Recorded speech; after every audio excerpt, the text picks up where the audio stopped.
Hello అండి, అందరికీ welcome back to my channel. ఇవాళ కోడిగుడ్డు టమాటా కర్రీ ఎలా చేయాలో చూసేద్దామా.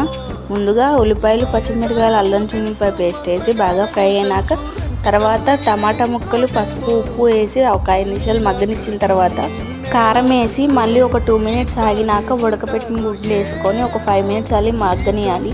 మగ్గిన తర్వాత ఫైనల్ టచ్కి ధనియాల పొడి వేసి కొత్తిమీర వేసేస్తే కూర రెడీ అయిపోయినట్టే.